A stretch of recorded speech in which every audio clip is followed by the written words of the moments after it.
Olá, estimado aluno, seja bem-vindo de volta ao canal. Como nós prometemos que daremos continuidade com a parte que vai de 11 a 20, estamos aqui para cumprir com a promessa. Sendo assim, eu quero lembrar de se subscrever e deixar o seu like para que possamos continuar a postar mais vídeos interessantes como esse. Vamos direto para o número 11. O número 11 diz o seguinte: ervilhas, a cor amarela é dominante em relação à verde. Do cruzamento de heterozigote nasce 720 descendentes, assinale na opção cujo número correspondente à quantidade de descendentes amarelos. Aqui já nos deram dados importantes. Estão a dizer que do cruzamento de indivíduos heterozigóticos.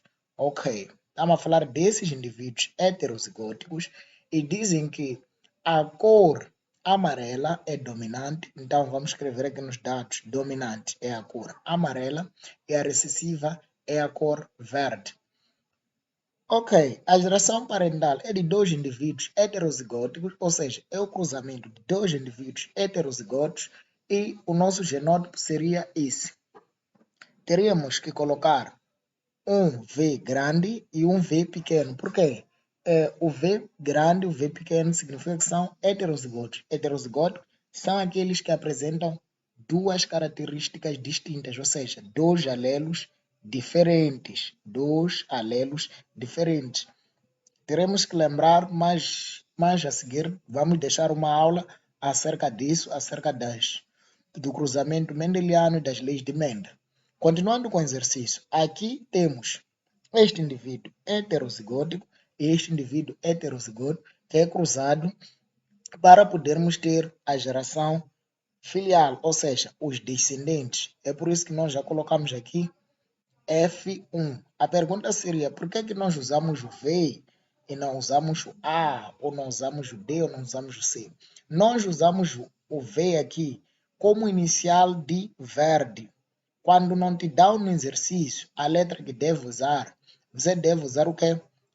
A letra inicial do indivíduo recessivo. E nesse caso, o nosso indivíduo recessivo disseram que é da coloração verde, é por isso que usamos o V. Ok. Teremos que fazer o quadro de Punnett aqui na primeira geração, onde teremos que colocar os indivíduos. Aqui podemos até colocar ponto e vírgula para demonstrar os gametas. Então, temos esta gâmeta e esta gâmeta. Aqui no preenchimento, primeiro coloca-se este primeiro V, ou esse alelo, esse gâmeta, que colocamos aqui, é o V grande, e colocamos o V pequeno, que é esse. Idem para aqui o V grande, que é este, o V pequeno, que é este. Então, no cruzamento, faz o seguinte: pega-se este gâmeta, cruza-se com este e preenche-se aqui. Seria esse V grande e esse V grande que resultou nesses dois V's grandes. E de seguida, cruzávamos este V grande com esse V pequeno, que resultou nesse V grande e V pequeno. Agora, pegaremos o V pequeno com o V grande, resultaria esse V grande e o V pequeno. Idem para aqui, V pequeno e o V pequeno, que resultou nesse V pequeno. Vamos observar uma coisa. Disseram que a cor dominante é amarelo. Então, todos os indivíduos que apresentarem esse alelo dominante significa que são amarelos.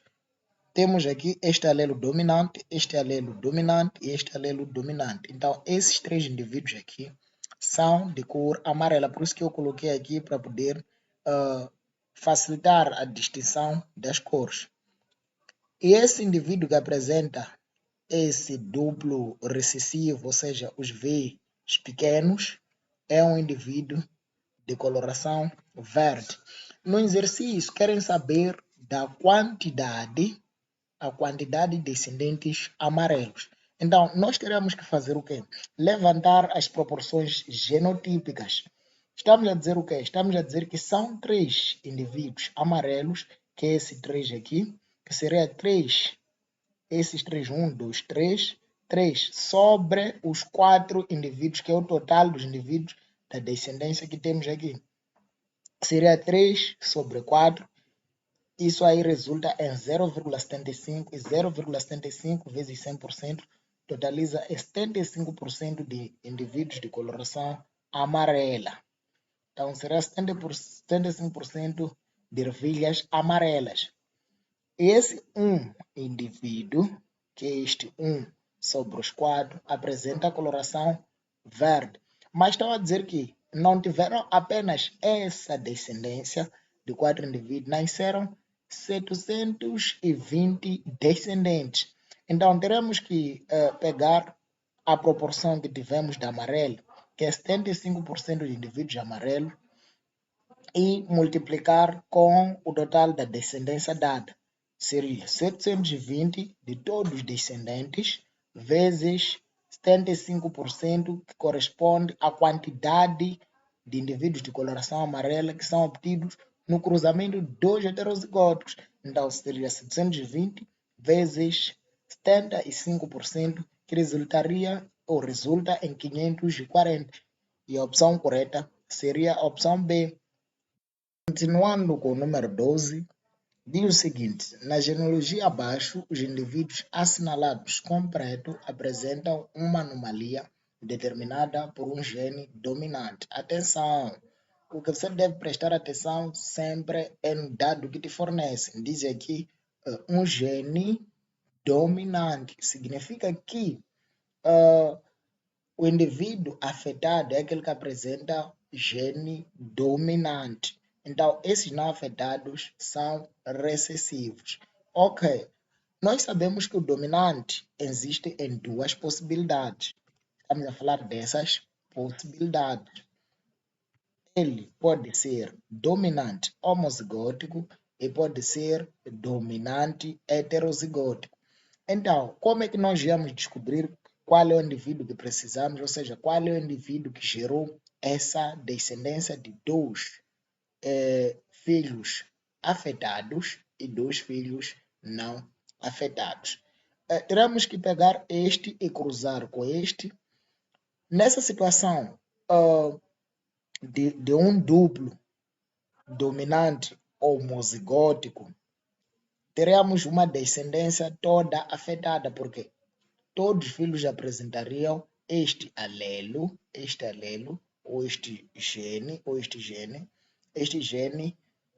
dominante. Então, todos esses indivíduos aqui seriam afetados. Então, não é esse o indivíduo do exercício. O indivíduo do exercício é este dominante heterozigótico. Então, até posso tirar este para podermos nos concentrar no nosso indivíduo do exercício. Este, sim. Ok. Então, agora, já preenchemos os genes. Então, com facilidade, podemos já interpretar o exercício. Dizem, analisando essa genealogia, é correto afirmar que, de acordo com a minha interpretação, conclui que é A. Por quê? Porque o A diz apenas os indivíduos 1, que é este, 1,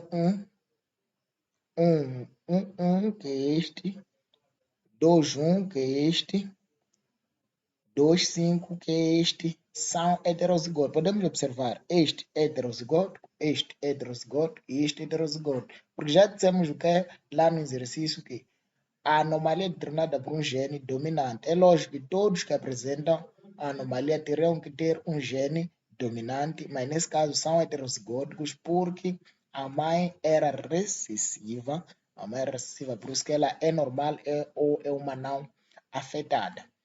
Essa está correta, mas podemos analisar B, C e D. O B diz o seguinte: todos os indivíduos afetados são homozigóticos. Vamos lá ver. Este é homozigótico? Não, então está errado. C. Todos os indivíduos não afetados são heterozigóticos. Este é heterozigótico? Não, é homozigótico. Então está errado. D. Apenas o indivíduo que este é heterozigoto, não é verdade? Este é heterozigoto, este é heterozigoto, este é heterozigoto. Então, a correta mesmo é a opção A. Agora vamos passar. O número 13 diz o seguinte: existem 5 reinos que dividem os seres vivos: Monera, Protista, Plantae, Fuge e Anomalia. Os vírus não estão incluídos em nenhum desses grupos, pois não são considerados seres vivos, já que,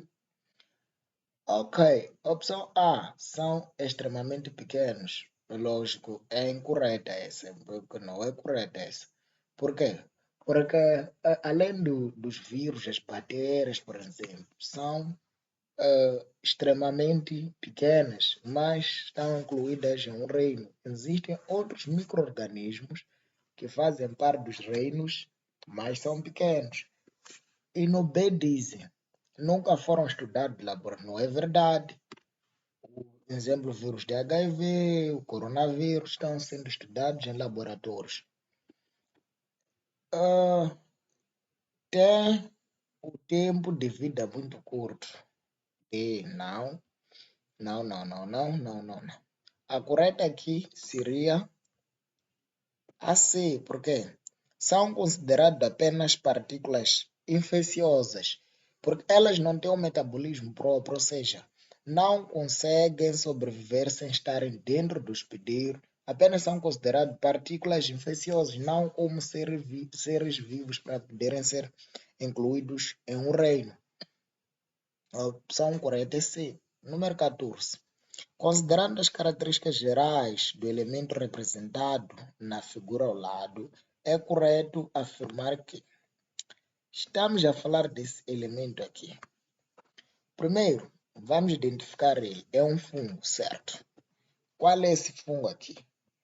Esse fungo pertence à classe Basidiomyceto.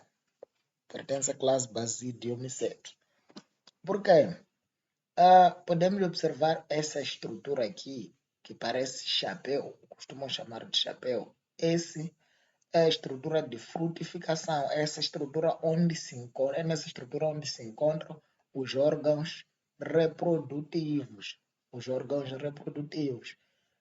A característica principal desse grupo de fungos é que reproduzem-se por uma reprodução assexuada. Essa estrutura aqui produz esporos. Esses esporos que são haploides, são produzidos de forma diploides para serem haploides. E haploides, como sabemos, uma haploide, uma célula haploide e uma outra haploide, quando juntam se forma uma célula diploide, como acontece com os seres humanos, que temos o espermatozoide e o óvulo, que são células haploides, formam um indivíduo que é diploide. Então, vamos analisar as alternativas. Representa um fungo deuteromiceto. Logo, essa está errada, nós já dissemos que essa é basiodimiceto. Por quê? Não é deuteromiceto, porque os deuteromicetos reproduzem-se assexuadamente, não apresentam essa estrutura aqui de frutificação responsável pela reprodução e conservação das estruturas reprodutoras. B. Dizem, apresenta uma meiose esporóide. Claro, apresenta uma meiose esporóide, porque nós já dissemos que ele produz o que? Esporos, através do que? Da meiose. Uma célula diploide produz células haploides. Então, podemos deixar essas outras, já dizem aqui, apresenta amido como substância. Não é verdade? Todos os fungos apresentam glicogênio como substância de reserva igual aos animais. D representa um fungo autótrofo. Não, os fungos são heterotróficos, ou seja, não produzem seu próprio alimento. A correta é a alternativa B. Número 15. Os fungos são importantes estruturas relacionadas com a dispersão e proteção das sementes. Elas são encontradas, essa característica aqui de frutos relacionada à dispersão e proteção de semente é uma angiospermica. É a descrição de uma angiospermica. A correta é D. 16. Uma planta apresenta tecido vascular, não possui ovário, não produz semente e tem como geração dominante uma geração esporófita. Essa também é uma descrição de uma pteridófita, porque ela apresenta um tecido vascular, não possui ovário, não produz semente e tem uma geração dominante esporófita. 17. Quando fazemos um corte longitudinal é uma esponja ascoide, encontramos revestindo o átrio esponjocele. O que encontramos a priori ao fazermos um corte transversal são os coanócitos. Coanócitos, estruturas essas que encontramos nas esponjas responsáveis pela filtração de nutrientes, substância de nutrientes e água que entra na esponja. Número 18. Quando analisamos diferentes tipos de estruturas excretórias, encontramos os nefrídeos, os tubos de Malpighi e os rins. Assinala a alternativa a conter, respectivamente, os animais que apresentam tais estruturas. Primeiro aqui teremos que, já que todo mundo sabe quais animais que apresentam rins, né? Poderemos logo pegar rins. Sabemos que os peixes têm rins, os sapos têm rins, tartaruga tem rins, a baleia tem rins, ok? Então todos até aqui estarão corretas. Os tubos de Malpighi encontramos insetos, então vamos ver onde é que tem inseto aqui. Barata, crocodilo, então esta está errada, vamos tirar. Barata é um inseto, permanece. Borboleta é um inseto, permanece. Gafanhoto é um inseto, permanece. Ok. Os nefrídeos são encontrados nas sanguessugas. A correta seria essa. Seria a alternativa A. 19. Mais diversificada de moluscos é a classe gastrópoda. É a classe gastrópoda. Então, essas duas logo já estariam erradas. Por que a classe gastrópoda é a mais diversificada? A classe gastrópoda é a mais diversificada, podemos encontrar em quase todos os ambientes, seja no ambiente marinho, terrestre e no ambiente aéreo. Então, aqui temos duas respostas, gastrópoda. Porém, aqui o exemplo de uma classe gastrópoda é o caracol e o caramujo. O caramujo deveria estar aqui. Se estivesse aqui, sim, estaria correto. Então, a correta é esta. Gastrópoda, exemplo de gastrópoda é o caracol. Vamos para o número 20.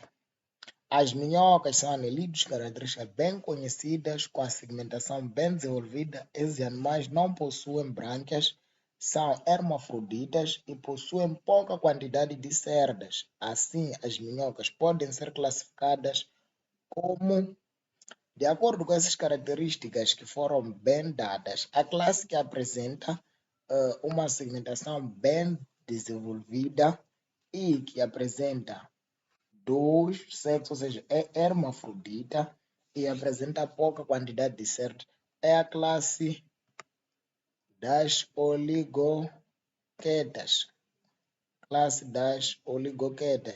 Então, a minhoca pertence à classe oligoqueta. E, estimado aluno, paramos por aqui.